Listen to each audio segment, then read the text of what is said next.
Hey, Corey here with the Mentored Engineer, and welcome back. We are still with our control box here. Now, I've already made a diagram of how I want it to be, but I don't think it'll work. I think there's a better way to do it, so we're going to use something called the paper doll method.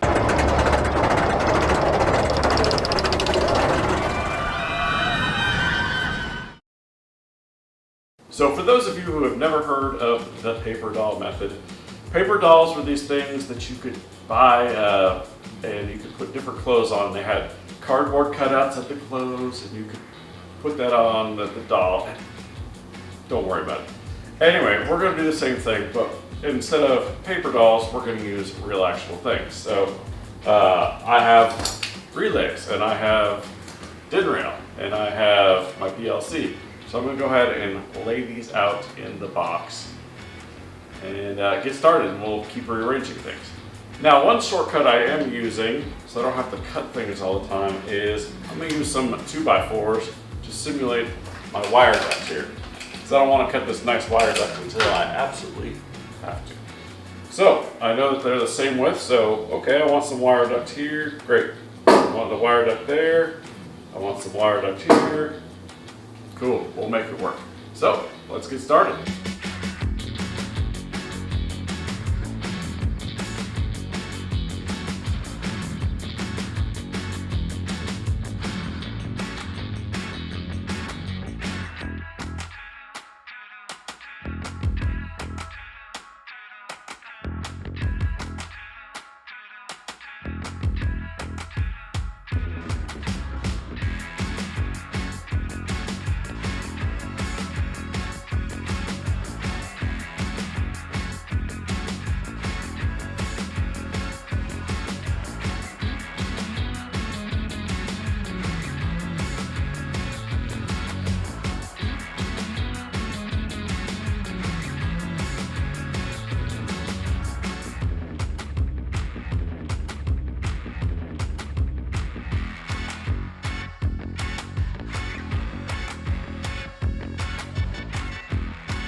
So I'm pretty happy with this layout. I'll probably still tweak it a little bit here and there.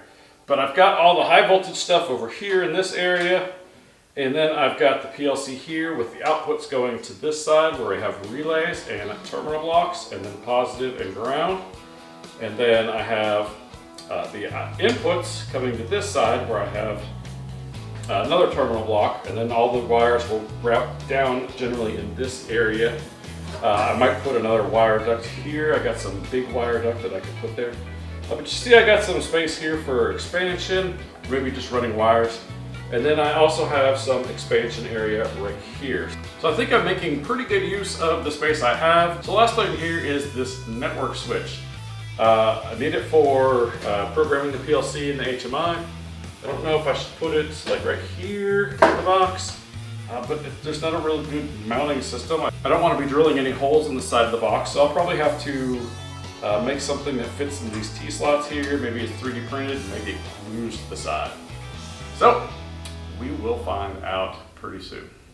So the next step is to start screwing down and cutting to length some stuff.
got all our din rail in and our wire duct, and we are ready to clean.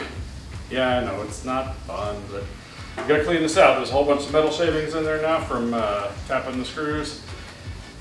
Get that cleaned out.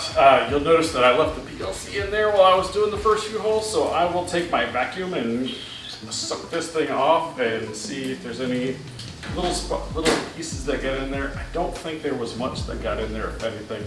It was kind of contained. So, that's it. Let's get ready to assemble!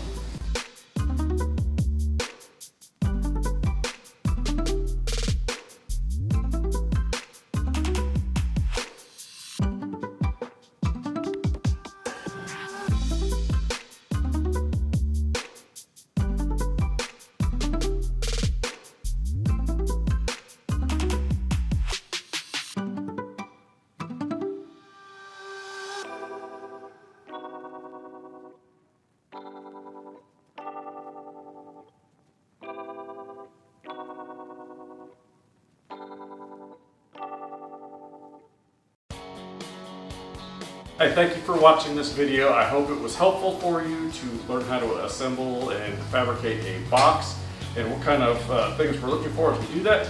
Please take a second to like, share, and subscribe and become part of the Tilley's Terror team by joining. Thank you and have a wonderful day.